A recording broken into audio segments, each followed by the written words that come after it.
நல்ல கணவனின் கடமை என்ன அப்படின்னு சொல்லி என்கிட்ட கேட்குறாங்க. நல்ல கணவன்னா எப்படி இருக்கணும்? முதல்ல ரொம்ப ரொம்ப முக்கியமானது ரெஸ்பெக்ட் இஸ் வெரி இம்பார்ட்டன்ட். அது ஆணோ பெண்ணோ, மனைவியை மட்டுமில்லை எல்லோரையும் மதிக்க வேண்டும். முதல் மனைவியை நீ அவளுடைய உணர்வுகளுக்கு மதிப்பு கொடுக்க வேண்டும்.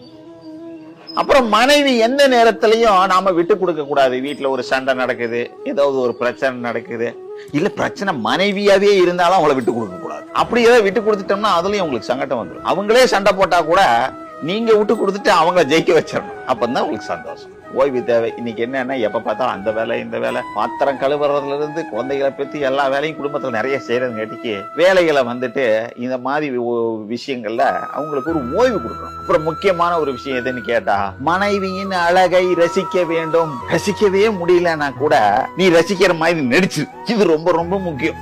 அவளோட அன்பாக பேச வேண்டும், பேசி ஆக வேண்டும். இருக்கிற சூழ்நிலையில் நீ பேசல அப்படின்னா மேல அன்பு இல்லையாங்கிற மாதிரி நிலைமை வந்துடும். அப்புறம் லாஸ்ட் ஒரு முக்கியமான விஷயம், மனைவியை மட்டம் தட்டாத. இப்பெல்லாம் என்னன்னா பெண்களை அங்க மட்டம் தட்டுறது, இங்க மட்டம் தட்டுறது, இது தட்டுறது.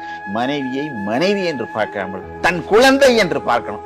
அப்ப அதுதான் ரொம்ப இம்பார்ட்டன்ட். நீ பொண்ணா பெத்தைனா அந்த பொண்ணை நீ எப்படி பார்த்துப்ப? ஒரு தந்தையாக இருந்தால் அதுதான் ரொம்ப பிடிக்கும்.